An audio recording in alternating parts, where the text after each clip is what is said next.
Hello students, ये हमारे channel की सबसे पहली वीडियो है एंड आज हम शुरू करने जा रहे हैं अपना क्लास 8 साइंस का सबसे पहला चैप्टर, जिसको हम वन शॉट में ख़त्म करेंगे।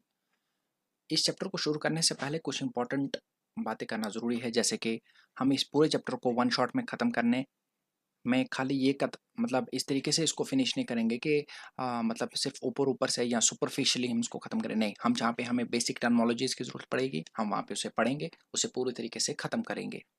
और साथ ही साथ ये हमारे चैनल की सबसे पहली वीडियो है, तो इस चैनल को सब्सक्राइब कीजिए, अपने दोस्तों के साथ शेयर कीजिए अगर आपको ये वीडियो पसंद आती है। तो विदाउट वेस्टिंग टाइम हम इसमें क्योंकि क्वेश्चन प्रैक्टिस भी कर रहे हैं, तो be focused on each and every terminologies. So let's get started. तो देखिए, हमारे पास अगर हम शुरुआत करते हैं इसको, सबसे पहले हमारे पास ये यहाँ पे दिया हुआ है कि माइक्रो ऑर्गेनिज्म फ्रेंड एंड फो। यानी इसका मतलब ये है कि हमारे चैप्टर का जो पहला जो यानी ये जो हमारा यानी ये एक मिनट ठहरिए, इसका रंग चेंज कर लेते हैं। देखिए, ये जो हमारे चैप्टर का नाम है, ये हमारे चैप्टर का नाम है, ठीक है। ये हमारे चैप्टर का नाम है माइक्रो ऑर्गेनिज्म फ्रेंड एंड फो, ठीक है। अगर हम इसमें देखें, इस चैप्टर की शुरुआत ही होती है एक टर्मिनोलॉजी से, जिस टर्मिनोलॉजी में कहा गया है माइक्रो और कहा गया है ऑर्गेनिज्म। क्या कहा गया है? माइक्रो और कहा गया है माइक्रो और ऑर्गेनिज्म। अगर मैं इसको तोड़ता हूँ, तोड़ने का मतलब ये है कि अगर मैं इस टर्मिनोलॉजी को तोड़ता हूँ इस तरीके से कि ये देखते हुए कि देखो, मैं कहता हूँ कि मेरे पास ये माइक्रो ऑर्गेनिज्म का लफ्ज़ दो वर्ड से मिलके बना, एक माइक्रो और दूसरा ऑर्गेनिज्म, ठीक। हम जानते हैं कि ऑर्गेनिज्म, हम नॉर्मली जो ये टर्म है, ये हम उस हर एक चीज़ के लिए लगाते हैं जो कि लिविंग हो, जो कि लिविंग हो। तो आपके दिमाग में अगर आपने कभी सुना हो या आप आगे सुनेंगे कि अगर हम हर उस लिविंग यानी हर उस जानदार के लिए टर्म अगर ऑर्गेनिज्म लगाते हैं, तो आप पूछ सकते हो फिर जो वायरसेस हैं उनके लिए हम क्या लगाएंगे? क्या उनके लिए भी हम ऑर्गेनिज्म लगाएंगे? यस, हम उनको ये कह सकते हैं कि these are the minute organism और the micro organism, but they are not classified as in the category of microorganism. यानी हमने उनको जो माइक्रो ऑर्गेनिज्म यानी जो माइक्रो ऑर्गेनिज्म की जो हमारे पास चार बेसिक कैटेगरीज हैं, कितनी? चार बेसिक कैटेगरीज जो हैं, हमने उसको उसमें चार बेसिक कैटेगरीज में हमने उसको उसमें क्लासिफाई नहीं किया हुआ है, क्लासिफाई नहीं किया हुआ है। क्यों नहीं किया हुआ है? अब ये एक आप ये कह दीजिए कि मतलब अभी थोड़ी देर के बाद हम इसे जानेंगे, ये एक क्वेरी है या एक आप ये कह सकते हैं कि एक मिरेकल बोल दो या एक किस्म की पहेली बोल दो, but it is true that we does not include the viruses in the four major basic categories of microorganism. अब उसके पीछे रीज़न क्या है? रीज़न अगर मैं आपको यहीं पे बता दूं तो रीज़न ये है इसके पीछे कि हम इसको क्यों नहीं करते हैं। रीज़न इसके पीछे का एक ये है कि, एक मिनट इसको कट करते हैं। इसके पीछे का रीज़न ये है कि ये जो होते हैं यानी viruses, they are not truly, ये ना ही ट्रूली लिविंग है, ठीक है, ना ही ट्रूली लिविंग है, ठीक है, ना ही ट्रूली लिविंग है, नॉर ना ही ट्रूली नॉन लिविंग, ठीक है। ये ना ही ट्रूली लिविंग है और ना ही ट्रूली नॉन लिविंग है, ठीक है। ये एक बड़ा इंपॉर्टेंट पॉइंट है इसके रिलेटेड, ठीक है। अब मैंने आपसे बात की थी यहाँ पे माइक्रो की, ठीक है। तो माइक्रो का मतलब था यहाँ पे हमारे पास वेरी वेरी, ठीक है, very very small, very very small, very very small जो हमारे पास ऑर्गेनिजम्स हैं, यानी वो लिविंग ऑर्गेनिज्म जो बहुत ही ज़्यादा छोटे हैं, उन्हें हम कहते हैं, क्या कहते हैं?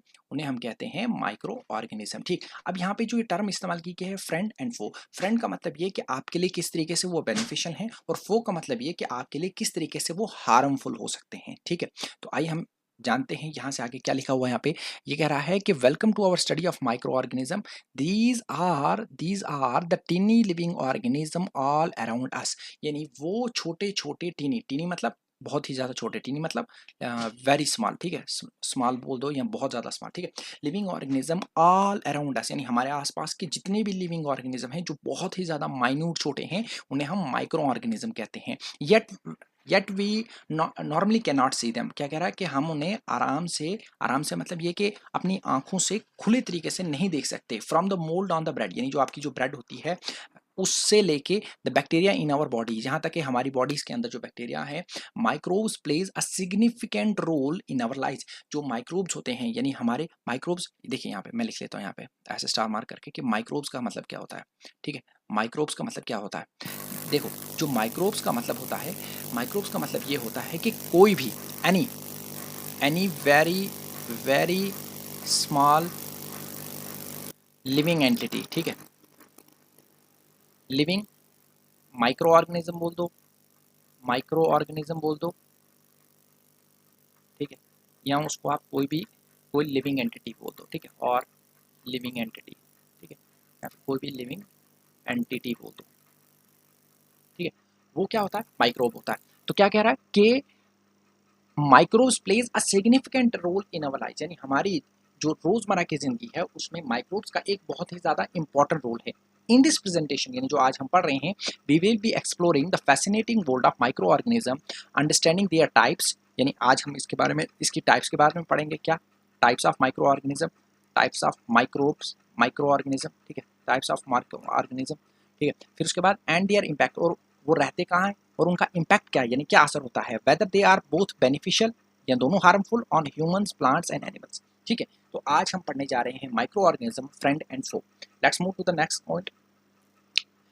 पहला ये कि व्हाट आर माइक्रो ऑर्गेनिज्म, जो हम अभी तक ऊपर डिस्कस कर रहे थे कि व्हाट आर माइक्रो ऑर्गेनिज्म। तो देखो, माइक्रो ऑर्गेनिज्म या जिन्हें आप माइक्रोब्स भी बुला सकते हो, माइक्रो ऑर्गेनिज्म या जिन्हें आप माइक्रोब्स बुला सकते हो, या आपके यहाँ से क्वेश्चन भी बन सकता है कि व्हाट आर माइक्रो ऑर्गेनिज्म।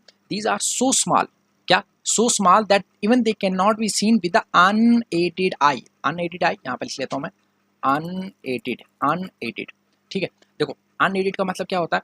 जैसे मान के चलिए कभी कोई नेचुरल डिजास्टर आता है, चाहे अर्थक्वेक आ जाए, लैंडस्लाइड आ जाए, तो उस वक्त गवर्नमेंट क्या करती है? वो एड प्रोवाइड करती है। क्या करती है? एड प्रोवाइड करती है। कौन प्रोवाइड करती है? गवर्नमेंट करती है, ठीक है। गवर्नमेंट एड प्रोवाइड करती है, यानी हेल्प करती है, ठीक है। उसी तरीके से अनएडेड का यहाँ पे मतलब है, यहाँ पे क्या मतलब है कि विदाउट एनी हेल्प, क्या विदाउट एनी हेल्प, ठीक है, किसी के हेल्प के बगैर हम जो हैं, इवन वी कैन नॉट सी दे, यानी हमारी आंख जो है बगैर किसी के हेल्प के हम उसे नहीं देख सकते।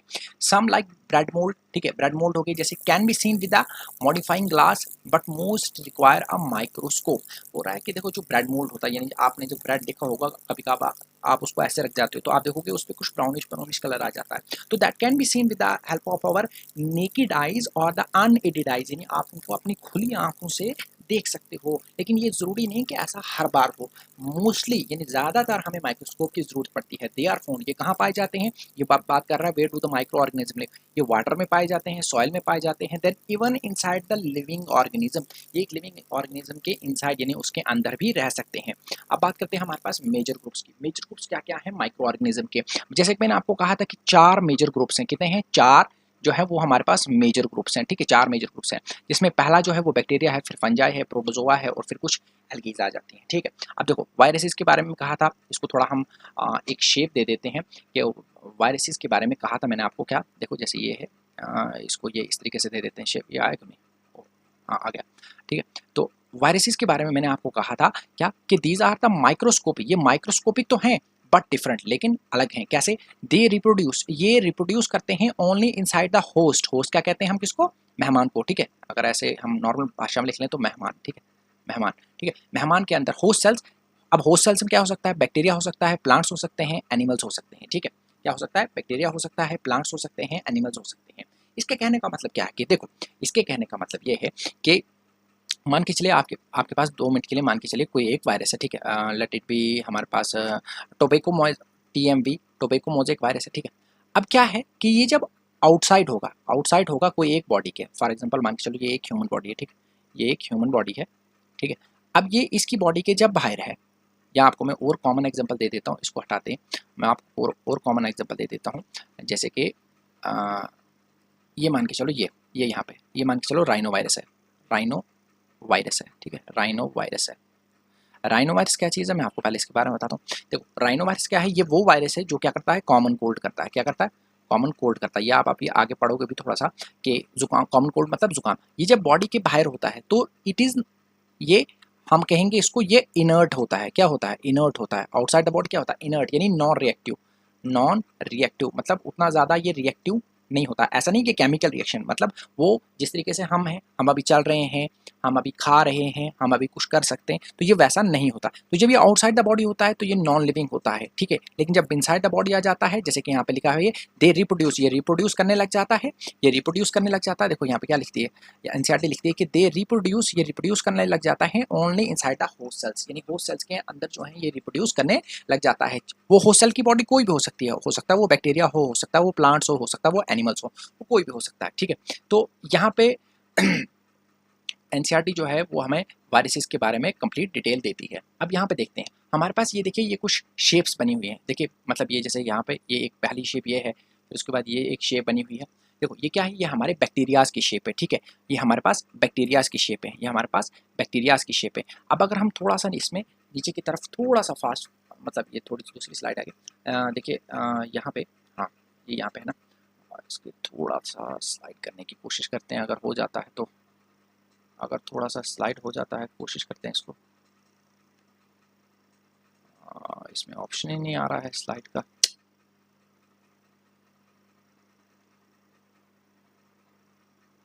लेट्स सी, मत हो जाए।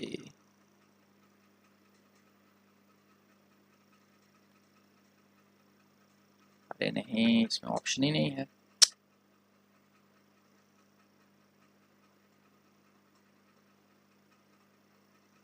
अरे आया था यार, फिर से कट हो गया, शिट।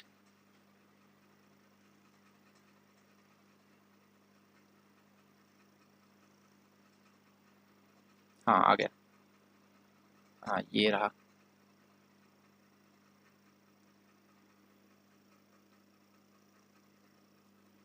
एक मिनट यार, ये क्या हो रहा है। वो आ गया, ये रहा। हाँ ये रहा, ये डायग्राम, ये वाली। यस, ये मैं आपको दिखाना चाहता था। देखिए अब ठीक है। देखिए देखिए ये क्या लिखा है यहाँ पे हमारे पास, फिगर 2.2। ये हमारे पास क्या है, फिगर 2.2। ये हमें शो कर रही है क्लैमिडोमोनास। ये क्या है, ये एक एल्गी है। ये क्या है, ये एल्गी है। ये यहाँ पे क्या है, ये देखो ये प्रोटोजोआ है। ये क्या है, प्रोटोजोआ में हमारे पास एमोबा आ जाता है, पैरामीशियम आ जाता है, ठीक है। फिर उसी तरीके से हमारे पास ये देखो ये क्या चीज़ है, ब्रेड मोल्ड, ठीक है। ये ब्रेड मोल्ड हो गए, ये हमारे पास पेनिसिलियम हो गई, ठीक है। ये हमारे पास एस्परजिलस हो गए। ये हमारे पास ये तीनों ये चीज़ें क्या हैं, ये तीनों क्या है हमारे पास, ये हमारे पास ये फंजाई है। क्या है, फंजाई है। ये हमारे पास तीनों क्या है, ये फंजाई है, ठीक है। ये फंजाई है। अब ये हमारे पास क्या है, फंजाई है। अब मैंने ये चीज़ें क्यों दिखाई, वो इसलिए कि एग्जामिनेशन पॉइंट ऑफ व्यू से हो सकता है आपके पास डायग्राम दी गई हो सकता है स्पाइरोगैरा की, यहाँ से स्पाइरोगैरा की डायग्राम दे दे, क्लामिडोमोनास की दे दे, और कहे कि आइडेंटिफाई द फॉलोइंग ऑर्गेनिज्म, बताइए ये कौन सा फॉलोइंग ऑर्गेनिज्म है, तो आपको उस वक्त क्लासीफाई करना आना चाहिए। उसी तरीके से अब मैं आपको ये थोड़ा सा और दिखा देता हूँ यहाँ पे। ये देखिए ये डायग्राम जो है, ये मैं आपको दिखाना चाहता था। ये देखो ये क्या चीज़ है, ये जो स्ट्रक्चर है, थोड़ा हाईलाइट कर देता हूँ इसको। ये जो स्ट्रक्चर है, ये इतना, ये क्या चीज़ है, ये क्या चीज़ है। अब आपको मैं इसके बारे में थोड़ा थोड़ा बताता हूँ। इसको थोड़ा राइट बन सकते हैं। देखो सबसे पहली चीज़, ये जो स्ट्रक्चर है, ये यहाँ पे हमारे पास जो ये स्ट्रक्चर बना हुआ है इसका, और मैं थोड़ा सा ये, अरे यार ये पूरा ही हिल गया, शिट। थोड़ा, हाँ बस ठीक है, एक मिनट।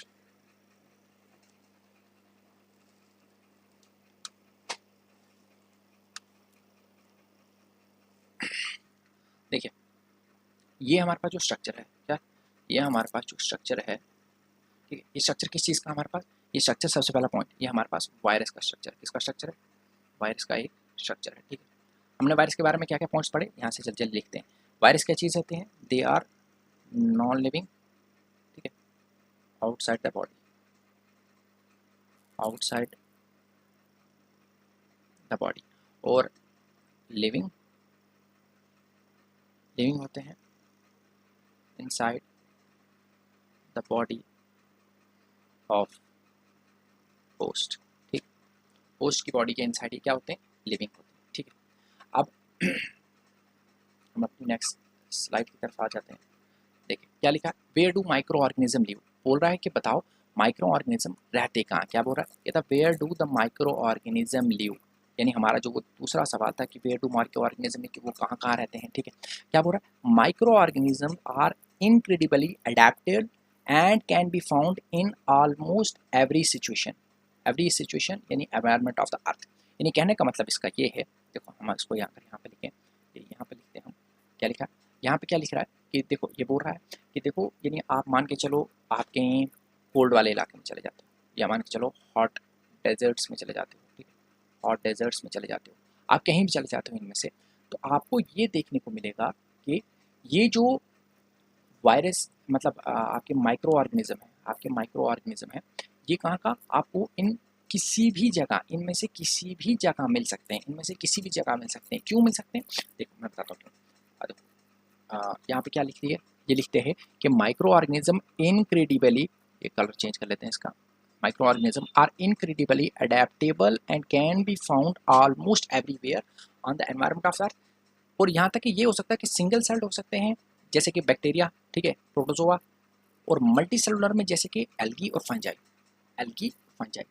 आपको मैं एक चीज़ बता दूं कि एक्सेप्शन हर जगह हो सकते हैं, एक्सेप्शन हर जगह हो सकते हैं। जैसे आपको कोई पूछते कि क्या एल्गी जो है यहाँ पे लिख रहा है, यहाँ पे लिख रहा है एल्गी जो है वो मल्टी सेलुलर में है, क्या एल्गी सिर्फ मल्टी सेलुलर होती है, नहीं, यूनिसेलुलर एल्गी भी हो सकती है, ठीक है। उसी तरीके से ये सिंगल सेल बैक्टीरिया है, ठीक है। तो एक्सेप्शन हर जगह आपको देखने को मिल सकते हैं, या आपको एक्सट्रीम एक्सट्रीम जो है एनवायरनमेंट से वहाँ पे देखने को मिल सकते हैं, from ice cold climates to hot springs, यानी ठंडे से ठंडे इलाके से लेके गर्म जो फुवारे होते हैं वहाँ पे भी, और deserts to marshy land, marshy land मतलब यहाँ पे क्या कौन सी लैंड्स हो गई हमारे पास, ये दलदली लैंड जो होती है, ठीक है, कीचड़ वाली लैंड जो होती है, फिर डेजर्ट्स, ठीक है, फिर माइक्रोब्स थ्राइव, ठीक है।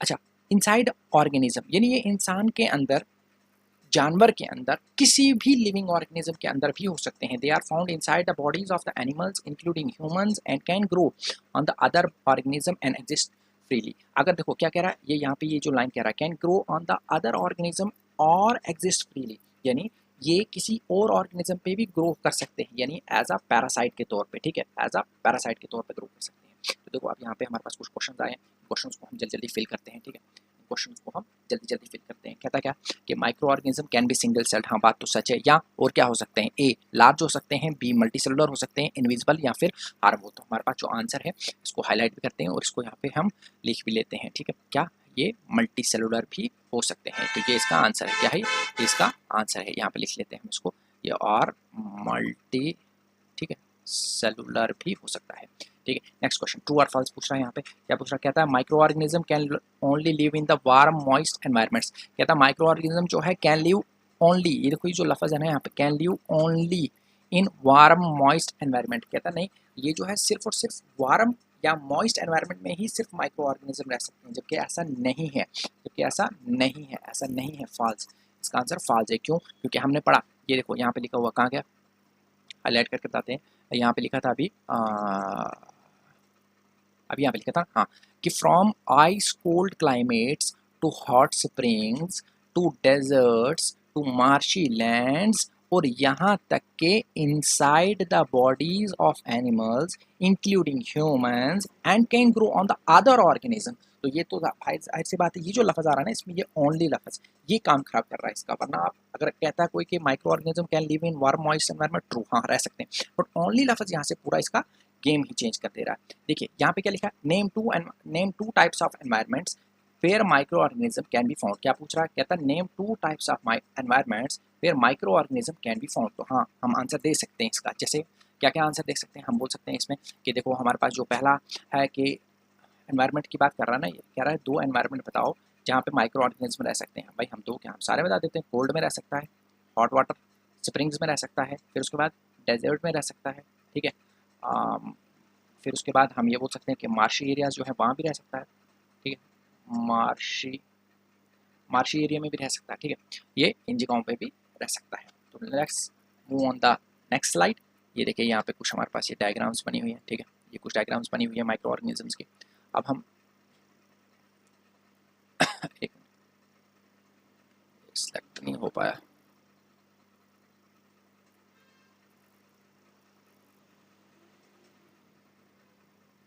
क्या हो रहा है, ये अटक क्यों रहा है,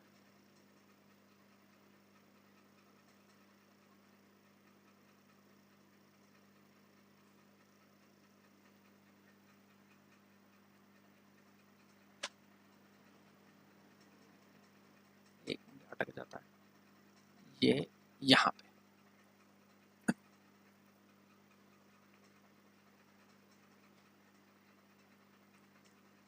फ्रेंडली माइक्रो ऑर्गेनिजम्स। अब आते हैं हम अपने next topic friendly micro organisms पे, कि हमारे पास वो ऑर्गेनिज्म जो हमारे लिए फ्रेंडली हैं, क्योंकि हमने अभी तक वो कहाँ रहते हैं हमने वो भी पढ़ लिया, वो क्या मतलब कैसे कैसे रहते हैं हमने वो भी पढ़ लिया, हमने ये तक पढ़ लिया कि माइक्रो ऑर्गेनिज्म होते क्या है, हमने ये तक पढ़ लिया कि उनकी टाइप्स क्या। अब हम पढ़ते हैं कि वो फ्रेंड एंड फू वाला टॉपिक, कि माइक्रो ऑर्गेनिज्म किस तरीके से हमारे लिए फ्रेंडली हो सकते हैं। सर अब यहाँ पे ये एक लड़की है, ये क्या कहती I saw that my mother added a little curd. क्या कह रहे हैं, ये यहाँ से क्वेश्चन भी बन सकता है, little curd to the warm milk to set curd for the next day, I wonder why. कहता है कि देखो मैंने क्या किया, मैंने ये देखा कि मेरी जो माँ थी उसने जो है यानी जो मिल्क था उसमें कुछ ऐड किया क्या किया, ऐड कर्ड यानी दही ऐड किया। अब कह रहा है कि दही जो ऐड किया उसके इस क्वेश्चन में, यानी ये जो उसका क्वेश्चन है कि क्यों ऐसा, क्यों दही बनाने के लिए ऐसा क्यों किया। तो अभी देखो यहाँ पे क्या लिखता है कि micro organism plays a vital role in our lives. Vital क्या होता है, बहुत ही ज़्यादा important role, with being beneficial they are essential in the food preparation. देखो यहाँ से क्वेश्चन बन सकता है, ठीक है, क्वेश्चन बन सकता है क्या कि uses of micro organism, uses of, एक मिनट साफ नहीं लिखा गया, यहाँ से हम लिखते हैं क्या कह रहा है कि क्वेश्चन बन सकता है यूजेस ऑफ माइक्रो ऑर्गेनिज्म, ठीक, यूजेस ऑफ माइक्रो ऑर्गेनिज्म यहाँ पे क्वेश्चन बन सकता है। तो इंडस्ट्रियल प्रोडक्शन, ठीक है, एंड एनवायरनमेंट क्लीनिंग में भी ये इसमें बहुत ज़्यादा इंपॉर्टेंट रोल है। देखिए अब यहाँ पे जल्दी लिखा हुआ, क्या लिखा हुआ, यहाँ पे लिख रहा है कि फूड प्रोडक्शन में, देखो यहाँ पे इनने हमने लिखना था और इनने खुद ही दे दिया, लिखे देखो नंबर 1, ठीक है, यहाँ पे नंबर 2, ये नंबर 3, ये नंबर 4, ठीक है। अब इसी पे नीचे क्वेश्चंस भी होंगे। अब ये क्या है, आइए इसे थोड़ा हाईलाइट करके देखते हैं। देखिए क्या कह रहा है, कहता है फूड प्रोडक्शन में सबसे पहले किस तरीके से यूज़ होता है, फूड प्रोडक्शन में कैसे यूज़ हो रहा है। देखो use in the making curd, ठीक है, दही बनाने में, ब्रेड बनाने में, केक बनाने में, चीज़ बनाने में, पिकल्स बनाने में इस्तेमाल होती है। पिकल्स क्या होता है, आचार होता है, कर्ड दही को कहते हैं, ब्रेड तो आपको पता है, केक तो आपको पता है, ये चीज़ जो है ये आप ये पिज़्ज़ा खाया, पिज़्ज़ा पे जो वो जो होता है ना दैट लाइक वाइट कलर का, जिसे आप ये बोल दो आप इस नाम से आप जानते हो क्या कहते हैं उसको, मोज़रेला चीज़, तो ये वही चीज़ होती है, ठीक है। फिर उसके बाद लैक्टोबैसिलस बैक्टीरिया क्या करता है, देखो मैं इसको हाईलाइट करने के बजाय यहाँ पे लिख लेता हूँ क्वेश्चन, ठीक है, ये यहाँ पे, ठीक है, क्या क्वेश्चन लिख लेता हूँ कि lactobacillus bacteria convert milk into curd, पहला इंपॉर्टेंट क्वेश्चन, ठीक, एमसीक्यू। ईस्ट जो है, ये यहाँ से दूसरा question, yeast helps dough rising by producing carbon dioxide, इसको मैं यहाँ पे 3 स्टार कर देता हूँ, ठीक है, इंपॉर्टेंट पॉइंट ये क्या, ये लैक्टोबैसिलस जो है वो कन्वर्ट करता है मिल्क को कर्ड में। और ईस्ट जो है ये क्या चीज़ है, ईस्ट भी जो है हमारा एक माइक्रो ऑर्गेनिज्म है जो डो क्या कहते हैं, हमारा आटा बोल दो आप, आटे का एक उभरा हुआ हिस्सा, ठीक है, जब आप आटा गूंथते हो जो वो उभरा हुआ होता है ना उसे डो कहा जाता है, जो नहीं वो आटे का हो, वो आपके पास मैदे का भी हो सकता है, ठीक है। तो वो कैसे फूल जाता है, due to the production of carbon dioxide. तो ये याद रखना, ये क्वेश्चन एमसीक्यू बन सकता है, ठीक है। कमर्शियल यूज में देखते हैं, ईस्ट इज यूज्ड, इसका इस्तेमाल किया जाता है for the large scale production of alcohol, ठीक है, ये यहाँ से दूसरा एमसीक्यू बन गया कि अल्कोहल यानी अल्कोहल, शराब, वाइन, एसिटिक एसिड जिसको आप सिरका कहते हैं, विनेगर, एसिटिक एसिड जो है इसका जो है वो केमिकल नेम है और ये आप इसका कॉमन नेम है विनेगर, ठीक है। थ्रू फर्मेंटेशन एक प्रोसेस होता है जिसमें कन्वर्जन की जाती है नेचुरल शुगर्स के इनटू अल्कोहल, ठीक है, किसकी कन्वर्जन से, ठीक है, ये एक इंपॉर्टेंट पॉइंट बनता है यहाँ से, नेचुरल शुगर्स की कन्वर्जन की जाती है इन द अल्कोहल, उसे फर्मेंटेशन कहा जाता है, ठीक है।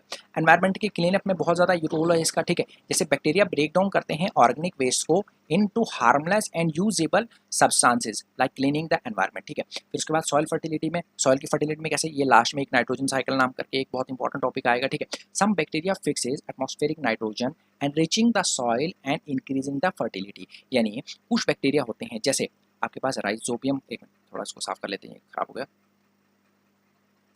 थोड़ा कलर भी चेंज कर लेते हैं। देखो जैसे कि आपके पास एक बैक्टीरिया है जिसका नाम है राइजोबियम, ठीक है, राइजोबियम, ठीक है, ऑसिलेटोरिया, ठीक है, ऑसिलेटोरिया, और भी आपके पास बड़े सारे हैं, एनाबीना हो गया, नॉस्टॉक हो गया, ठीक है, ये बहुत सारे आपके पास बैक्टीरिया जो क्या करते हैं, दैट डू, क्या करते हैं, एटमॉस्फेरिक नाइट्रोजन को फिक्स करते हैं, यानी कि तो मैं यहाँ पे समझा लेता हूँ, इतने से टॉपिक में समझा लेता हूँ, ठीक है। देखो जो आपके पास मान के चले 2 मिनट के लिए, ये आपका एटमॉस्फेयर है, ठीक है, ये आपका एटमॉस्फेयर है, ठीक है, आपका एटमॉस्फेयर है, इसमें आपके पास बहुत सारी गैसेस हैं, जैसे कि O2 हो सकता है, कार्बन डाइऑक्साइड हो सकती है, कार्बन मोनोऑक्साइड हो सकती है कार्बन मोनोऑक्साइड हो सकती है, सल्फर डाइऑक्साइड हो सकती है, बहुत सारी गैसेज हो सकती है। इनमें जो आपकी नाइट्रोजन होती है, नाइट्रोजन, ठीक है, नाइट्रोजन। इसकी फिक्सेशन का मतलब ये है कि इसको कॉम्प्लेक्स कंपाउंड से लाके इसके नाइट्राइट्स और नाइट्रेट्स कंपाउंड में तोड़ के प्लांट्स के लिए बेनिफिशियल बना के उनको देना। ये काम कौन करता है? ये करते हैं हमारे बैक्टीरियाज, ठीक है। ये हमारे पास बैक्टीरियाज कर सकते हैं, ठीक है, बैक्टीरियाज कर सकते हैं। तो वो यहाँ पे लिख रहा है कि सॉइल की फर्टिलिटी को एनरिच होता है बढ़ाना, ये आप लिखा ना, एनरिच होता है बढ़ाना या एनहांस करना, ठीक है। तो ये कौन काम करता है? ये हमारे ये जो बैक्टीरियाज होते हैं, जैसे कि राइजोबियम हो गया, ऑसिलेटोरिया हो गया, एनाबिना हो गया, नॉस्टॉक हो गया, ये काम करते हैं, ठीक है। आइए अब इनके कुछ क्वेश्चंस देखते हैं। एक मिनट, ये तो एक तो बार बार हिल जाता है ना जो, एक,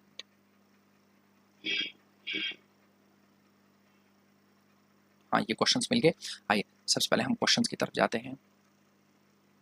देखिए पहला क्या लिखा, यहाँ पे हाईलाइट करके पढ़ते हैं इसे, थोड़ा कलर चेंज करते हैं, हाईलाइटर का येलो कर देते हैं, ठीक है।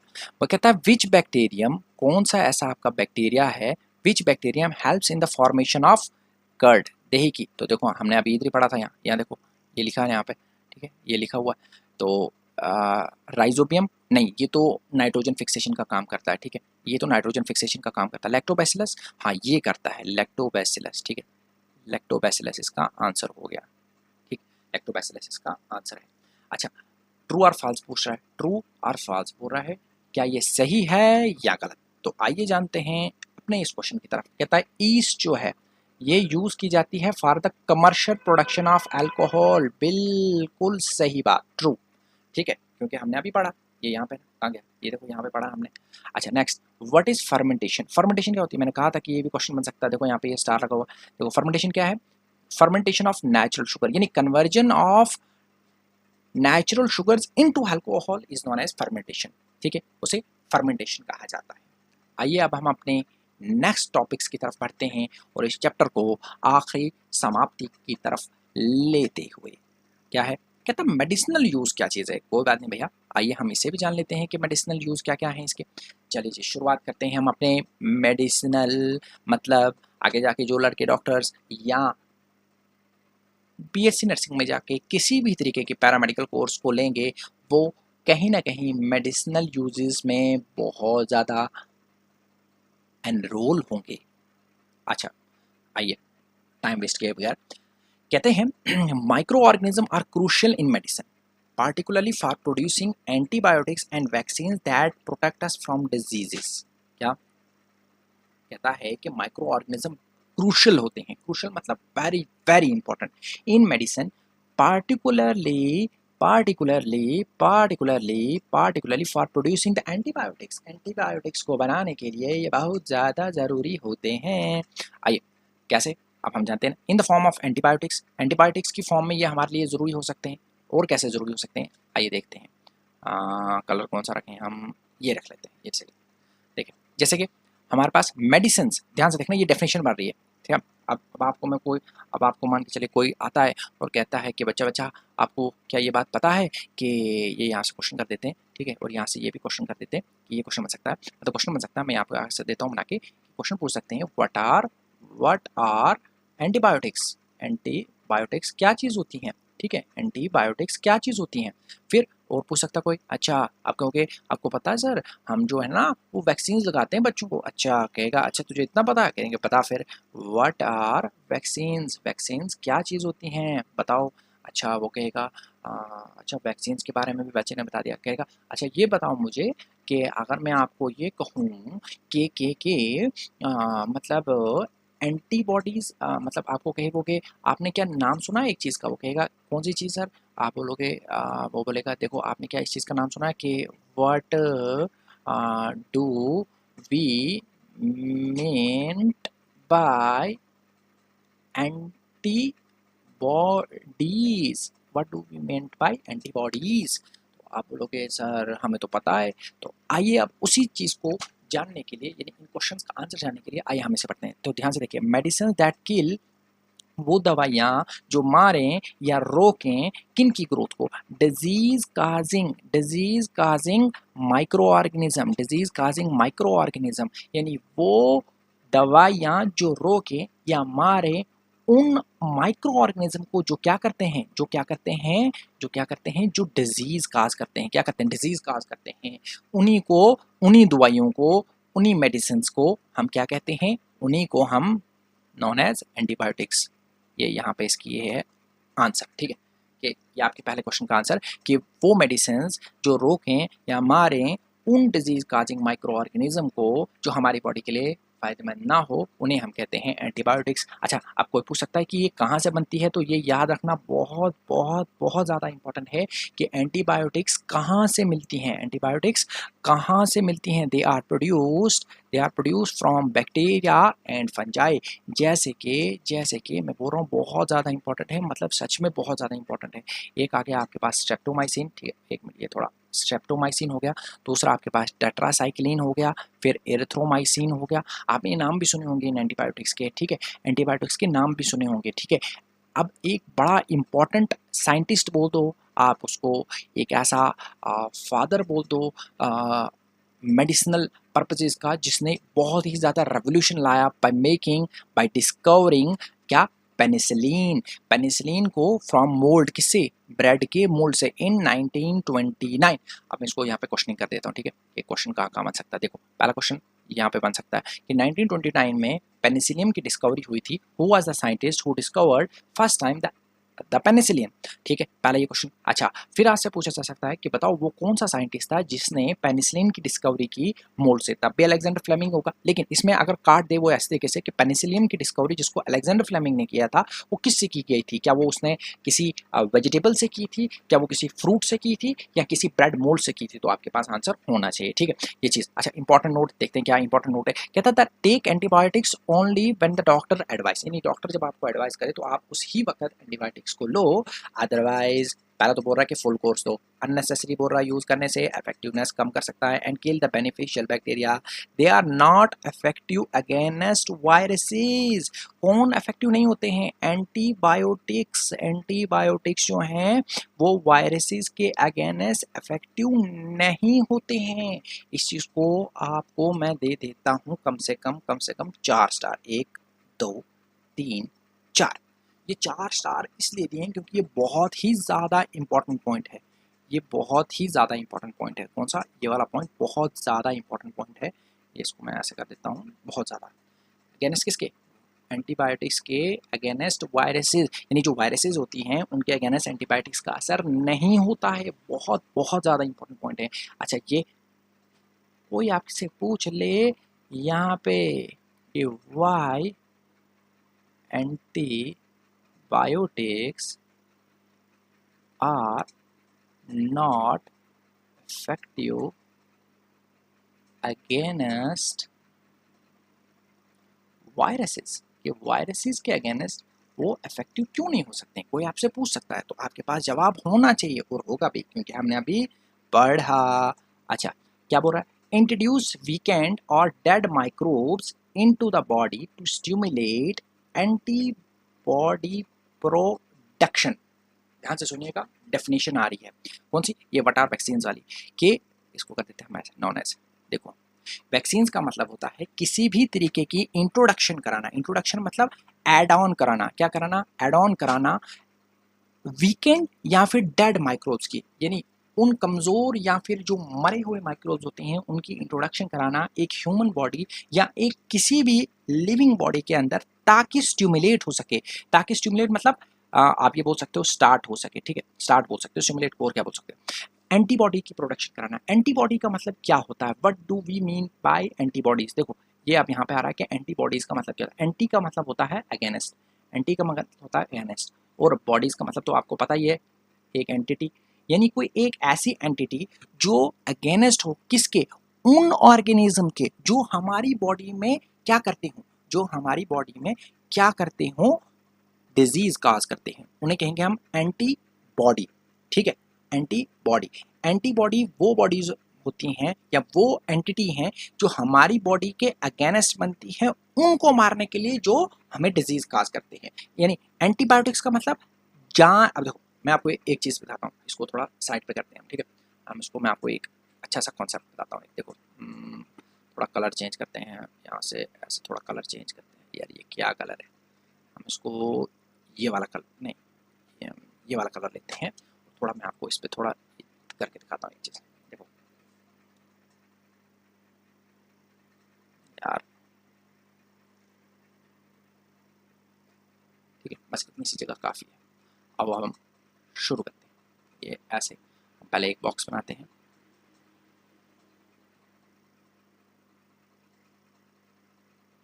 ये इस तरीके से बॉक्स बनाते हैं और हम यहाँ पे एक सबसे पहले एक लाइन ड्रॉ करते हैं। हाँ, ठीक। अरे ये क्या, चलो ठीक है, जैसे भी है। हाँ, यहाँ पे लिखते हैं हम सबसे पहले एंटीबायोटिक्स, ठीक है, एंटीबायोटिक्स, ठीक है, और यहाँ पे लिखते हैं हम एंटीबॉडीज। देखो, दोनों के केस में जो लफ्ज़ एंटी है, यानी जो लफ्ज़ एंटी है उसका मतलब होता है अगेंस्ट, यानी के ऑपोजिट, इधर भी सेम, ठीक है, एंटी का मतलब, ठीक। लेकिन यहाँ पे बायोटिक का मतलब जो होता है वो होता है लिविंग, लाइफ बोल दो, लिविंग बोल दो। और बॉडीज यहाँ पे आप मान के चलो कि कोई भी एंटिटी है, चाहे वो किसी की भी है। यहाँ पे जो ये एंटीबायोटिक्स है ना, ये अगेंस्ट होते हैं, अगेंस्ट होते हैं, यानी मारने के लिए कैपेबल होते हैं, अगेंस्ट होते हैं, किलिंग के कैपेबल होते हैं। क्या होते हैं? कैपेबल होते हैं। कैपेबल होते हैं किसके? अगेंस्ट किलिंग कैपेबल होते हैं माइक्रोब्स के, माइक्रोब्स के, वो माइक्रोब जो क्या करते हैं? डिजीज काज करते हैं, डिजीज काजिंग, ठीक है, डिजीज काजिंग वालों के, ठीक है। अब यहाँ पे जो एंटीबॉडीज हैं, ये वो वैक्सीन्स की वजह से, ये वो वैक्सीन्स की वजह से, वैक्सीन्स की वजह से बनने वाली बॉडीज हैं जो अगेंस्ट हैं, जो एंटी हैं, अगेंस्ट हैं किसके? हमारी बॉडी के। क्यों? टू फाइट अगेंस्ट माइक्रोब्स, ठीक है। ये फर्क है एंटीबायोटिक्स और एंटीबॉडीज में। तो आइए हम अपने टॉपिक की तरफ दोबारा रवाना होते हैं, वरना ऐसा ना हो कि हम टॉपिक डिस्कस करते करते हम यहाँ से भटक जाएं और हम अपने जो हमारा जो मेन पॉइंट्स हैं हम उनसे बिल्कुल डिस्ट्रैक्ट हो जाएं। तो आइए, हम थे यहाँ पे, कहाँ पे थे? हम थे यहाँ पे हाईलाइट करते हुए कि क्या लिखा है यहाँ पे, द इंट्रोडक्शन ऑफ डेट, अच्छा ये चीज़ पढ़ ली। कहता है the antibiotics protect against the future infection. Future infection का मतलब ये है कि मान के चलो किसी को आज चिकन पॉक्स हुआ, उसको एंटीबायोटिक्स का इंजेक्शन लग गया। अब ऐसा तो है नहीं कि वायरसेस के ऊपर कंप्लीटली रिस्ट्रिक्शन लग गई कि तुम दोबारा डेवलप नहीं हो सकते। अब आपको ये कब बात हुई? देखो, मिसाल के तौर पे 2 मिनट में मान के चलो आपके किसी को जुकाम होता है, तो ऐसा तो है नहीं कि उसको जुकाम जब हो जाता है तो उसके बाद कभी जुकाम होता नहीं है। जबकि उसके केस में राइनो वायरस जो नाक में जाके अटैक करता है वो तो बार बार उसको जुकाम होता है। यानी ये प्रोटेक्शन होती है अगेंस्ट द फ्यूचर इन्फेक्शन के। एक सबसे इंपॉर्टेंट पॉइंट ये यहाँ पर मैं इसको थोड़ा सा हाईलाइट कर दूंगा, ठीक है। फादर ऑफ इसे इम्यूनाइजेशन, शायद फादर ऑफ वैक्सीनेशन या फिर इम्यूनाइजेशन, मुझे एग्जैक्टली अभी याद नहीं आ रहा है, कि एडवर्ड जेनर जो है, इसे मैं यहाँ पर क्वेश्चन कर देता हूँ, ठीक है। एडवर्ड जेनर ने डिस्कवर की थी स्मॉल पॉक्स के against vaccine. Father of vaccination या फिर इम्यूनाइजेशन इसे कहा जाता है। इनमें इन दो में से कोई एक है, मुझे अभी एग्जैक्टली कोडिंग याद नहीं है, ठीक है। इसने डिस्कवर की थी vaccine against the small pox, ठीक है। स्मॉल पॉक्स जो होती है ना, एक चिकन पॉक्स से, मतलब चिकन पॉक्स में क्या होता है कि बड़े बड़े दाने निकलते हैं, इसमें छोटे छोटे छोटे छोटे दाने निकलते हैं पूरी बॉडी पे, ठीक है। तो एडवर्ड जेनर जो थे, इन्होंने सबसे पहले ये काऊ, यानी जो गाय होती है, उससे, उसकी हेल्प से इन्होंने बनाए थे, मतलब कुछ मतलब ऐसी वैक्सीन का तैयार किया था जिसमें काऊ जो है एक इम्पॉर्टेंट क्रूशल रोल जो है वो अदा कर रही थी। Vaccines prevent diseases like cholera, tuberculosis, small pox and hepatitis. ध्यान से देखना, वैक्सीन जो है वो प्रिवेंट करती है disease like cholera, tuberculosis, smallpox and hepatitis. Large scale vaccine production from the micro organism protects humans and animals. ठीक है, आइए अब जल्दी जल्दी क्वेश्चन करते हैं, क्वेश्चन सेशन कर देते हैं हम। यहाँ से क्या लिखा है, यहाँ पे कहता है who discovered penicillin, who discovered penicillin, penicillin को किसने डिस्कवर किया था? क्या लुईस पाश्चर ने किया था? नहीं, हमने अभी पढ़ा कि पेनिसिलिन को डिस्कवर करने वाले साइंटिस्ट का नाम था अलेक्जेंडर फ्लेमिंग। नहीं, गलत, एडवर्ड जेनर, एडवर्ड जेनर था, अभी हमने पढ़ा। ठीक, नेक्स्ट क्या पूछा, ट्रू और फॉल्स। कहता है antibiotics are effective against common cold and flu. अच्छा मुझे एक बात बताना, मैंने अभी तब से बोले जा रहा हूँ कि कॉमन कोल्ड किससे होता है, तो मैंने कहा कि ये वायरस से होता है। किस होता है? वायरस से। तो अब मुझे बताना, क्या कह रहा है कि इफेक्टिव मतलब असरदार, क्या ये असरदार होती है? हमने पहले कहा कि antibiotics are not effective against viruses, तो इसका आंसर होगा FALSE, फॉल्स। अच्छा, how does a vaccine work, कैसे वैक्सीन वर्क करती है, तो हमने ऊपर पढ़ लिया कि सबसे पहले इंट्रोडक्शन कराई जाती है वीक, हम यहाँ से हाईलाइट करते हुए मैं उसका आंसर बता रहा हूँ क्या, कि how does the antibiotics work. तो देखो कैसे एंटीबायोटिक्स कैसे वर्क करती हैं, कलर चेंज करते हुए हम जानेंगे इसको, ऐसे करते हुए। देखो इंट्रोडक्शन कराई जाती है वीकेंड या फिर डेड माइक्रोब्स की, किस में, एक तो बॉडी में कराई जाती है, चाहे एनिमल हो, ह्यूमन हो या प्लांट्स हो। क्यों? ताकि स्टिमुलेट हो सके एंटीबॉडी की प्रोडक्शन से, और जब ऐसा हो जाता है तो एंटीबॉडीज़ क्या करती हैं, ये प्रोटेक्ट कर देती हैं अगेंस्ट द फ्यूचर इन्फेक्शंस। ये आपके इस क्वेश्चन का आंसर भी ऊपर दिया हुआ है। तो आइए अब हम चलते हैं अपने नेक्स्ट टॉपिक की तरफ। आई थिंक ये हमारा फाइनल टॉपिक से पहले का टॉपिक होना चाहिए, फिर हो सकता है हमें कन्फ्यूजन भी हो ना, इसमें कोई बड़ी बात नहीं, हो सकता है। हो हार्मफुल माइक्रो ऑर्गेनिज्म पैथोजन। आइए देखते हैं कि कितना बचा अभी हमें। ओ बस अब 3 टॉपिक्स बचे हैं हमारे पास, यानी 3 स्लाइड्स बची हैं। तो आइए से हम जल्दी जल्दी अब ख़त्म करते हैं, फिनिशिंग पॉइंट पे लाते हैं, क्योंकि काफ़ी लंबा लेक्चर हो गया अभी तक, जबकि मैंने इसको सोचा था अप्रॉक्सीमेटली विद इन 1 आवर ख़त्म कर देंगे। तो आइए देखते हैं, disease caused by micro organism, यानी वो बीमारियाँ, यानी जो हमारी बॉडी में या प्लांट्स की बॉडी में या एनिमल्स की बॉडी में होती हों, किसकी वजह से, माइक्रो ऑर्गेनिज्म की वजह से होने वाली बीमारियां। तो आइए देखते हैं क्या है। कहता है micro organism can cause various diseases in humans, animals, plants, impacting their health and the crop yield, यानी जो फसल वगैरह होती है उस पर भी काफ़ी ज़्यादा असर करती है। हाँ बात सच है। आइए ह्यूमन डिजीजेज में बड़े ही ध्यान से इंपॉर्टेंट पॉइंट्स को मार्क हाईलाइट करते हुए क्या कह रहा है, कह रहा है कि देखो जो कॉमन डिजीजेस, यानी आम तौर पर जो आप देखते रहते हो, जैसे कि ट्यूबरक्लोसिस हो गया, या आपके पास ट्यूबरक्लोसिस, चलो पहले इसको देखते हैं। ट्यूबरक्लोसिस मतलब ये साथ साथ बोल भी रहा है कौन किससे होता है। देखो ट्यूबरक्लोसिस और बैक्टीरिया, या फिर ट्यूबरक्लोसिस किससे होता है, बैक्टीरिया से होता है, और कैसे होता है, एयर कॉन्टैक्ट की वजह से। अच्छा नेक्स्ट, मीसल्स किसकी वजह से होता है, वायरसेस की वजह से, हवा से ये फैल सकता है। चिकन पॉक्स वायरसेस है, एयर या फिर कांटेक्ट में आओगे तो वैसे फैल सकता है। पोलियो किसकी वजह से होता है, वायरस की वजह से होता है, एयर और वाटर आ जाता है इसमें। फिर कॉलरा हो गया, कॉलरा किससे होता है, बैक्टीरिया से होता है, कैसे फैल सकता है, वाटर या फिर फूड के जरिए फैल सकता है। टाइफॉइड बैक्टीरिया के जरिए होता है, कैसे फैल सकता है, वाटर या फिर कैसे फैल सकता है, मतलब फूड के जरिए फैल सकता है, ये भी फूड के जरिए फैल सकता है। हेपेटाइटिस ए वायरस, ये कैसे फैल सकता है, पानी के जरिए फैल सकता है। मलेरिया कैसे फैल सकता है, प्रोटोजोआ, और इसका जो ये मॉस्किटो लिखा है ना, मॉस्किटो, ये इसका वेक्टर है। वेक्टर का मतलब वो होता है जो एक डिजीज को एक से दूसरे में ट्रांसफर करे। आई थिंक इसमें कुछ इंपॉर्टेंट पॉइंट्स नहीं लिखे हुए हैं, मैं यहाँ पे इसको थोड़ा हाईलाइट करके लिख लेता हूँ। इसमें कुछ इंपॉर्टेंट पॉइंट्स नहीं लिखे हुए हैं, जैसे कि एक इंपॉर्टेंट पॉइंट आता है यहाँ पे कि what are communicable diseases, what are communicable diseases, what are communicable diseases. ठीक है देखो वो डिजीजे, दोज दैट सेपरेट, यार क्या लिख लिया मैंने, यार ये सिलेक्ट नहीं हो रहा। अरे यार ये क्या, हाँ हो गया, हैंग हो गया था भाई। दोज ब्लैक पेन, दो अरे यार क्या हो गया, ये हैंग हो रहा है।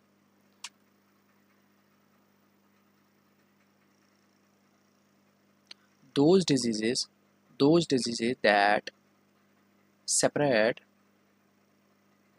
from one person to other, ठीक है, उसे कहते हैं हम कम्युनिकेबल डिजीज। वन पर्सन की जगह पे आप लिख सकते हो from one body to other, ठीक है, टू अदर बॉडी फैल सकता है, ठीक है, उसे कम्युनिकेबल डिजीज कहा जाता है। जैसे कि हमारे पास आप ही आ गया कॉमन कोल्ड, ठीक है, कॉमन कोल्ड हो गया, ठीक है, उसके बाद हमने अभी पढ़ा कैसे फैल सकता है, हमने कहा कि अभी ये हमारा टाइफाइड हो गया, ठीक है, ये हमारा फैल सकता है, ठीक है, ये इसके एग्जांपल्स हैं, ठीक है। अच्छा, फिर उसके अलावा एक पॉइंट और था इसमें के वेक्टर क्या चीज़ होती है, हाँ, वेक्टर क्या चीज़ होती है, देखो वेक्टर कहते हैं हम कैरियर को, ठीक है, वेक्टर कहते हैं हम कैरियर को, मतलब जैसे मलेरिया जो होता है ये ऐसे ही नहीं फैल जाता, इसके पीछे एक वेक्टर होता है, वेक्टर यानी इसका जो कैरियर जो एक जगह से दूसरी जगह इसको फैलाने में मदद करता है, वो एक फीमेल मॉस्किटो होती है, मॉस्किटो होती है जिसका नाम है एनोफिलस मॉस्किटो, ठीक है, एनोफिलस मॉस्किटो। उसी तरीके से डेंगू ये एडीज मॉस्किटो से फैलता है, ठीक है, ये क्या है इसका, ये भी इसका वेक्टर है, ठीक है, ये इसका वेक्टर है, ठीक है, ये वेक्टर है, यही चीज़ मैं आपको बोलने वाला था, ये इसमें मिसिंग थी। अच्छा, प्रिवेंशन कैसे इसको बचा सकते हैं, आइसोलेशन यानी अलग रह के, हाइजीन वैक्सीनेशन यानी प्रॉपर साफ सफाई करके, कंजप्शन को सकते हैं, मॉस्किटो कंट्रोल वगैरह वगैरह, ये बॉइल्ड वाटर, चलो ये आम पॉइंट्स है।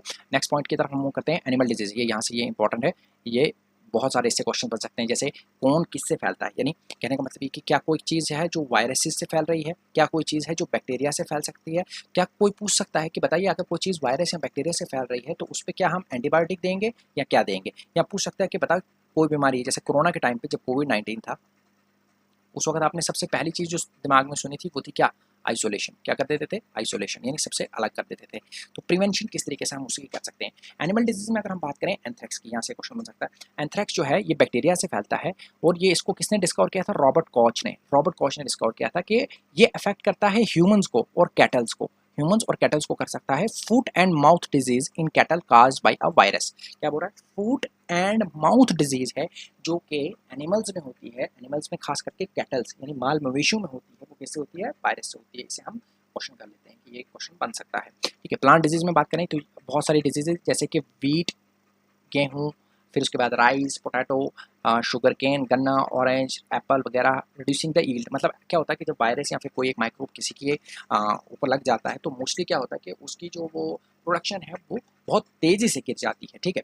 एग्जाम्पल सिट्रस कैंकर, ये यहाँ से क्वेश्चन बन सकते हैं, ठीक है। सिट्रस कैंकर जो है वो बैक्टीरिया की वजह से फैलता है, मतलब एयर के कॉन्टैक्ट में आने से बैक्टीरिया, मतलब इसका जो सोर्स है जो कौन काज करता है, जैसे बैक्टीरिया से हो रही है वायरस, तो बैक्टीरिया से हो रही है और फैलता कैसे, एयर के कॉन्टैक्ट में आने की वजह से। रस्ट ऑफ व्हीट हो गई, ठीक है, ये फंजाई होती है, फंजाई में लगती है एयर और सीड्स के जरिए, ठीक है। येलो इन मोजेक भिंडी वायरस, मतलब कहने का मतलब ये है कि मतलब आपने देखा होगा कि जब कोई पौधा सूखने लग जाता है तो उसके पत्ते मोस्टली करली यानी मतलब आप जैसे जो बाल होते हैं ना करली टाइप, उस तरीके से होने लग जाते हैं और साथ ही साथ वो येलोइश कलर देने लग जाते हैं, तो कहीं ना कहीं दैट इज अ सिम्टम और साइन ऑफ इन्फेक्शन और disease in plants due to micro organism. Control क्या है, कैसे कर सकते हैं, using the specific control to kill the microbes, microbes को मारने के लिए हम स्पेसिफिक इनका इस्तेमाल कर सकते हैं। तो आइए देखते हैं हम अपनी अब सेकंड लास्ट स्लाइड की तरफ, देखते हैं, एक मिनट ये कहाँ गया, हाँ ये रहा, हाँ ये रहा, ये देखते हैं अब। अच्छा कुछ क्वेश्चन हैं, क्वेश्चन के साथ साथ हम यहाँ से देख लेते हैं, इसको जल्द से जल्द खत्म करते हैं। ये रहा, देखिए पहला क्या है, मलेरिया इस खास भाई किससे होता है, भाई ये वायरसेस से होता है, कि बैक्टीरिया से होता है या प्रोटोजोन से होता है या फंगस से होता है, तो इसका आंसर जो है वो आएगा, एक मिनट ये हाईलाइट हैंग हो रहा है, अरे यार शिट हैंग हो गया, बस अब मत चल पड़े, हाँ हो गया।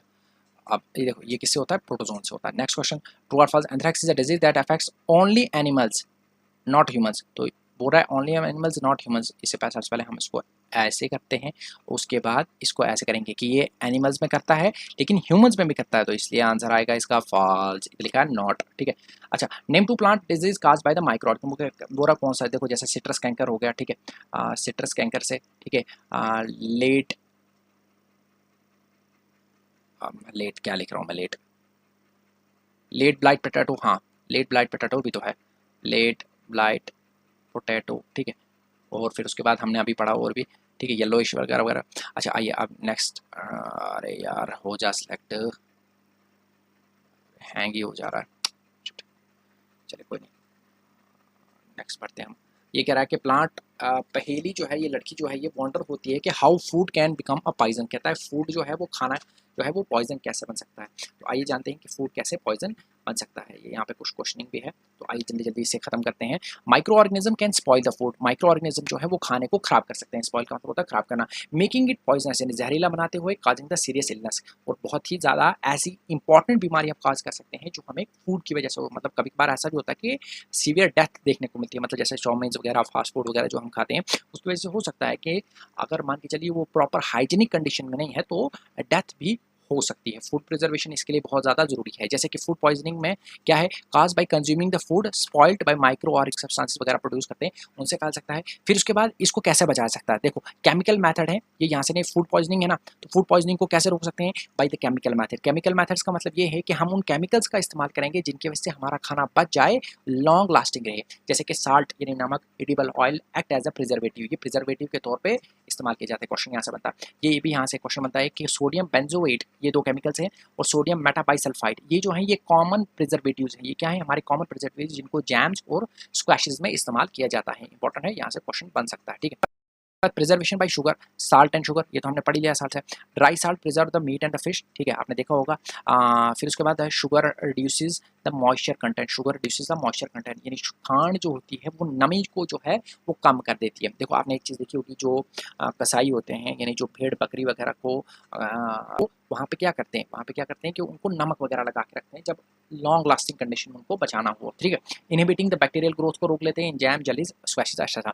फिर उसके बाद ऑयल एंड विनेगर, जैसे आचार हो गया, इनमें सिरका इस्तेमाल किया जाता है और इनमें बैक्टीरिया या फिर माइक्रो ऑर्गेनिज्म ग्रो नहीं कर सकता। Heat and cold treatment, heat and cold treatment का मतलब जो है कि मतलब देखो जिसकी वजह से हमारा जो प्रेशराइजेशन जैसा एक इंपॉर्टेंट फिनोमेना हमें देखने को मिला था, क्या कि मतलब आप किसी चीज़ को एक सडन टेम्परेचर पे उबालो और उसके बाद एक सडन टेम्परेचर पे ला के उसे ठंडा करने पे छोड़ दो, यानी इंस्टेंट बॉइलिंग और इंस्टेंट कूलिंग। यानी इसका मतलब ये है कि आप किसी चीज़ को बहुत ज़्यादा गर्म करो और उसके बाद बहुत ज़्यादा ठंडा कर दो, जैसे कि दूध के केस में करते हैं। दूध फटता क्यों नहीं है, या आपको कोई पूछ सकता है, यहाँ पे रख सकते हैं हम कि why do we boil the milk, why do we boil the milk, हम दूध को क्यों उबालते हैं, हम पी भी तो सकते हैं डायरेक्ट, है ना, वो खराब तो होता नहीं। तो उसके पीछे का रीजन यही है। Refrigerator inhibits the microbial growth, pasteurisation, देखो जो मैंने यहाँ से कहा था पैस्चराइजेशन, हीटिंग 70 डिग्री सेल्सियस 15 से 30 सेकंड तक, देन चिलिंग, चिलिंग मतलब कोल्ड, उसे ठंडा कर दो। ठीक,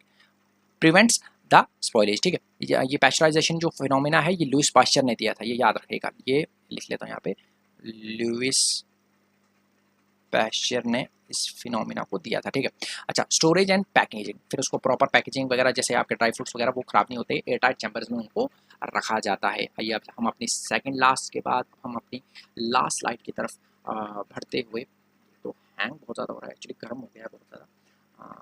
एक मिनट इसे ख़त्म करने पे ले आते हैं हम, थोड़ा लैग कर रहा है। हाँ ठीक है, नाइट्रोजन साइकिल पे पहुँचने वाले हैं हम, उससे पहले हम इन क्वेश्चंस को करते हुए पढ़ेंगे आप जल्द से जल्द। देखिए पहला क्वेश्चन ये है कि which of the following is not a common food preservative, इनमें से कौन सा नहीं है।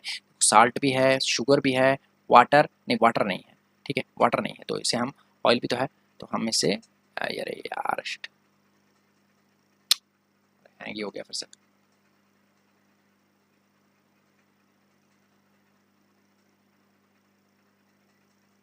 अरे मिटा रे बाबा, मिटा रे बाबा, मिटा रे। देखो इसका जो आंसर है वो ये है। ठीक है, वाटर जो है, वाटर इसका आंसर है, वाटर नहीं है। अच्छा, ट्रू और false, pasteurization involves heating milk to a very high temperature for a long time. देखो लॉन्ग टाइम तो करते हैं, but pasteurization involves heating milk to a very high temperature for long time, नहीं long time नहीं होता, थोड़े से समय के लिए, ऊपर लिखा हुआ था 15 to 30 second and then chilling, तो इसे हम फॉल्स कहेंगे। ठीक है, ये दोनों कंडीशन में फेल हो जाता है। What is the purpose of adding sugar to the jams and jellies, sugar का फंक्शन क्या है जैम्स और जेलीज में डालने, सिंपल, प्रिजर्वेटिव। हम अब पढ़ने जा रहे हैं नाइट्रोजन साइकिल, यानी जो हमने ऊपर पढ़ा था कि जो हमारे बैक्टीरियाज हैं या फिर जो हमारे माइक्रो ऑर्गेनिज्म है दैट डू द एनहांसमेंट और the enrichment of the nitrogen in the soil, यानी किस तरीके से वो सॉइल में जो है वो एनहांसमेंट कराते हैं, एनरिचमेंट कराते हैं नाइट्रोजन की। आइए देखते हैं किस तरीके से। देखिए मैंने उस वक्त भी कहा था, क्या लिखा है यहाँ पे, ये कह रहा है यहाँ पे, इसको ऐसे करते हैं हम, इसको यहाँ से ऐसे करते हैं। देखिए ये क्या कह रहा है, कहता है देखो हमारे पास एटमॉस्फेरिक नाइट्रोजन है, क्या है हमारे पास एक एटमॉस्फेरिक नाइट्रोजन है, एटमॉस्फेरिक नाइट्रोजन है, एटमॉस्फेरिक नाइट्रोजन है। अब इस एटमॉस्फेरिक नाइट्रोजन को, अरे फिर से हैंग हो गया। हाँ थोड़ा सा हाईलाइट करते हैं। देखिए ये हमारे पास क्या है, ये हमारे पास एटमॉस्फेरिक नाइट्रोजन है। ये क्या,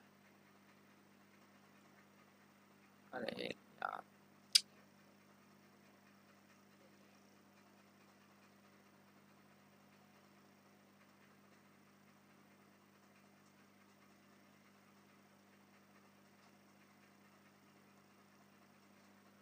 हैंग हो गया, प्लीज़ 2 मिनट रुकिए, थोड़ा चल जाए। देखिए ये हमारे पास क्या है, ये हमारे पास एटमॉस्फेरिक नाइट्रोजन यानी एटमॉस्फेयर में नाइट्रोजन प्रेजेंट है। इसके दो तरीके हैं मतलब नीचे ना सॉइल में आके बनने के। पहला ये कि या तो इसकी नाइट्रोजन फिक्सेशन हो जाए बाय द बैक्टीरिया, ठीक है, या तो बैक्टीरिया उसको नाइट्रोजन फिक्सेशन कर दे, तो वो बैक्टीरिया उसको नाइट्रोजन को जो है वो फिक्सेबल नाइट्रोजनस कंपाउंड में डालेंगे यानी नाइट्रेट्स और नाइट्राइट्स में, यानी नाइट्राइट्स में कन्वर्ट करके इसको डाल दें। और ये कंपाउंड जो है इसे कौन लेगा, प्लांट्स लेंगे, क्योंकि अल्टीमेटली उन्होंने लेना है। या दूसरा तरीका ये है कि लाइटनिंग के जरिए, ये हो सकता है, और सेकंड ये हो सकता है कि इसके जरिए जाए। और ये अल्टीमेटली प्लांट्स के लेने के बाद इसको एनिमल्स खा लें, और एनिमल जब खा लेंगे तो वो नाइट्रोजनस वेस्ट यानी जब वो एक्सक्रीशन वगैरह करेंगे तो वो फिर से सॉइल में वापस चले जाएगा। और या फिर इसका दूसरा तरीका ये है कि ये जब यानी सॉइल से डायरेक्ट एटमॉस्फेयर में जाएगा तो किस तरीके से, bacteria turns compounds of nitrogen into gaseous nitrogen again, ठीक है। तो इस तरीके से जो है वो बैक्टीरिया क्या करते हैं, वो नाइट्रोजन फिक्सेशन करते हैं। अगर आपको समझ नहीं आए मैं एक बार फिर से इसको समझा लेता हूँ साइड पे थोड़ा अपने तरीके से, एक मिनट चाहिए। हो गया,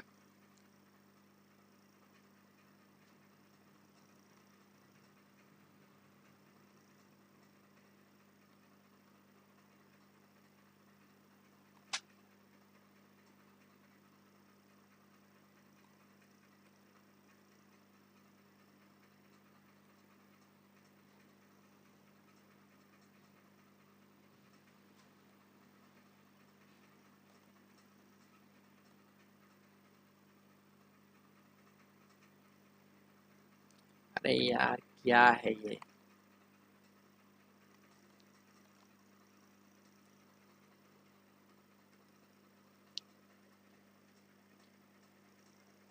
हाँ, एक मिनट यार।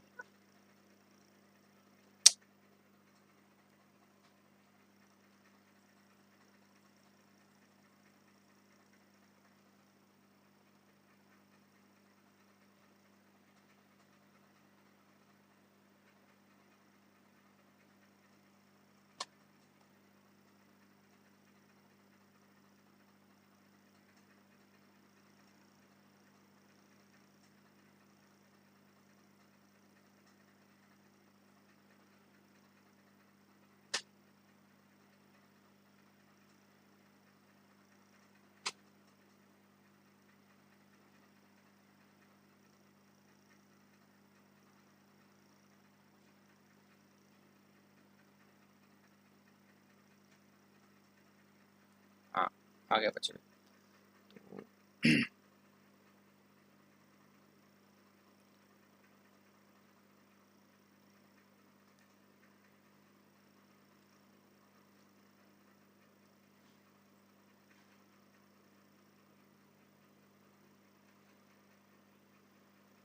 हाँ बच्चों देखो आ गया ये। आए बच्चों मैं आपको समझा लेता हूँ, काफ़ी ज़्यादा लैग कर गया ये। देखो देखो मान के चलो ये आपका एटमॉस्फेयर, ठीक है, एटमॉस्फेयर ठीक है। यहाँ पे बहुत सारी गैसेज हैं, वो यहाँ पे आपको प्लांट्स हैं, आपको इनको जो है वो नाइट्रोजन पहुँचानी है। अब डायरेक्ट डिजॉल्वमेंट तो होता नहीं है, ये डायरेक्ट अपटेक तो होता नहीं है प्लांट्स का नाइट्रोजन लेने के लिए। तो होता क्या है कि दो तरीके हैं।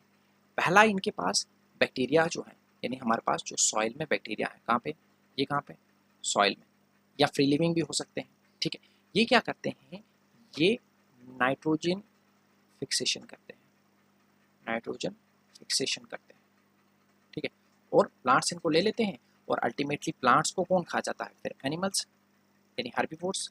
और ये हार्बीवोर्स जब मर जाते हैं फिर से सॉइल में आ जाते हैं, और सॉइल में जो है, सॉइल में कैसे आ जाते हैं भाई, जब मरेंगे तो उनकी डेड बॉडी कहाँ जाएगी, इसमें फिर से बैक्टीरिया जो है वो इसको वापस पहुँचा देते हैं, ठीक है। बैक्टीरिया वापस पहुँचा देते हैं, ठीक है, क्योंकि वो इनकी बॉडी को डिकम्पोज करेंगे और उसके बाद फिर से सॉइल में जाएगा और फिर से एटमॉस्फेरिक नाइट्रोजन में जाएगा। दूसरा तरीका जो है कि लाइटनिंग का जो प्रोसेस है, ठीक है, लाइटनिंग का जो प्रोसेस है उसके ज़रिए भी ये आ सकता है। तो आइए इसको हम हाँ, इसको हम ले जाते हैं अपने टॉपिक को फाइनल मूव की तरफ। हाँ, ये थोड़ा सा बचा है, इसको ख़त्म कर देते हैं। क्या कह रहा है? कहता है देखो, कहता है कि जो नाइट्रोजन है that is essential for all living organism and micro organism play a crucial role in its availability through nitrogen fixation and nitrogen cycle के जरिए। ठीक, नाइट्रोजन फिक्सेशन जो है वो किस तरीके से होता है? सर्टेन बैक्टीरिया जैसे कि rhizobium found in the root nodules of the leguminous plant, इसको क्वेश्चन कर दो यहाँ से, ठीक है, and blue green algae fix atmospheric nitrogen converting it into usable nitrogen compound into the soil, this increases soil fertility. यानी कहने का मतलब ये कि जो राइजोबियम बैक्टीरिया है वो सॉइल में जाके एनहांसमेंट कराता है किसकी?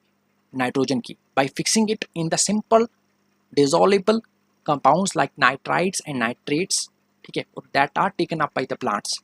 और उसी तरीके से सॉइल की फर्टिलिटी एनहांस होती है। और लेगुमिनस प्लांट्स का मतलब होता है जैसे कि आपके पास दालें होगी ना, ठीक है, वो वाले प्लांट्स हो गए, ठीक है।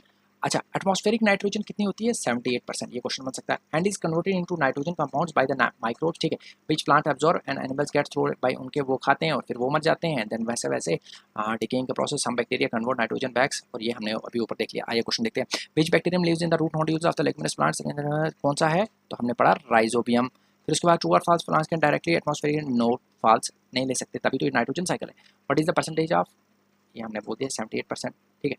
तो इसी के साथ हमारा जो चैप्टर है वो ख़त्म होता है।